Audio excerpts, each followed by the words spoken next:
төгөлдөр бус гэж тооцож болох хилцэл, ноцтой төөрөгдлийн улмаас хийсэн хилцэл, хуурам ихэлж хийсэн хилцэл, хүч хэрэглэж хийсэн хилцлүүдийг хамааруулна. Хилцэл хийх читгээд нь хилцэл хийх үедээ хүссэн хилцлээсээ өөр хилцлийг зөвшөөрсөн, агуулгыг нь эндүүрсэн байвал ноцтой төөрөгдсөний улмаас хийсэн хилцэл гэж үзэх тул эрхээ хамгаалуулахаар шүүхэд хандах хэрэгтэй.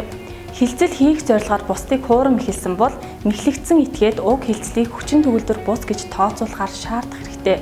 Энэ тохиолдолд хуурам ихэлсэн этгээд ашиг хонжоо олох, эсвэл мэхлэгдсэн этгээд гим хор учруулах зорилготой байсан эсэх нь хилцлийг хүчин төгөлдөр бус гэж тооцоход нөлөөлөхгүй. Хилцэл хийхэд саад болох нөхцөл байдлыг хилцэл хийгч нэг тал нь нуун дарагдуулсныг нөгөө тал хожим мэдсэн бол хилцлийг хүчин төгөлдөр бус гэж тооцоолохоор шаардах хэрэгтэй.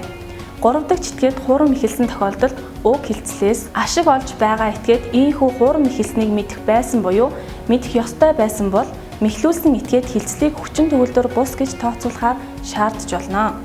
Сонирхогч этгээд энэ зүйлд заасан хилцлийг хүчин төгөлдөр бус гэж тооцох үндэслэл байгааг мэдснээс хойш 1 жилийн дотор нөгөө талдаа гомдлын шаардлага гаргах хэрэгтэй. Хилцэл хийгч этгээд эсвэл 3 дахь этгээдийн зүгээс хүч хэрэглэн буюу хүч хэрэглэхээр занл хийлэн хилцэл хийлгсэн бол хилцэл хийгч этгээд уг хилцлийг хүчин төгөлдөр бус гэж тооцоолохоор шаардах хэрэгтэй.